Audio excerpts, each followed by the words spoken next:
Student বহিষ্কার করার জন্য প্রত্যেকটা ভার্সিটির ভিসি প্রভিসি অথরিটির একটা কড়া জবাবদিহিতার জায়গা থাকা 100%। আর এখানে শিক্ষার্থীদের অধিকাংশের মতামতের ভিত্তিতে করতে হবে, নাহলে একদম অথরিটেরিয়ান ভাবে যদি করতে থাকে তাহলে এখানে যদি মানে রাফলি বলতে হয় তুই ভর্তি করছস কেন, ভর্তি নিছস কেন, তুই ভর্তি নিছস কেন, 4 বছর পর 3 বছর পর বহিষ্কার করে দিলে অন্তত 3 বছর। এইটা রাফলি এই জন্য বলতে হয়, প্রাইভেট ইউনিভার্সিটির ক্ষেত্রে এটা বলতে হয়, কারণ পাবলিক ইউনিভার্সিটির আরো অনেক, পাবলিক ইউনিভার্সিটিতে যেমন পাবলিক ইউনিভার্সিটিতে একটা ছেলে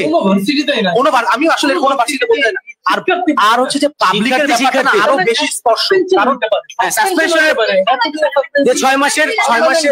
3 মাসের এত মাস হয়ে গেল, সংস্কৃতিটা হয়ে গেছে। দেখেন ভাই, দেখেন ঢাকা ইউনিভার্সিটিতে 4 মাস হয়ে গেছে, 4 মাস হয়ে গেছে, 4 বছর হয়ে গেছে, এখন কমিট করা হয়েছে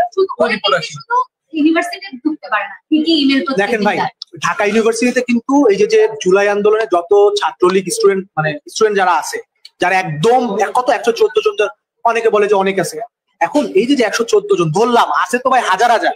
শত শত আছে, এখন আমি ধরলাম 114 জন, এই 114 জনের বহিষ্কার করার যে একটা ওয়ে, এই ওয়ে কিন্তু 6 মাস 4 মাস লাগাইছে এই ওয়ে।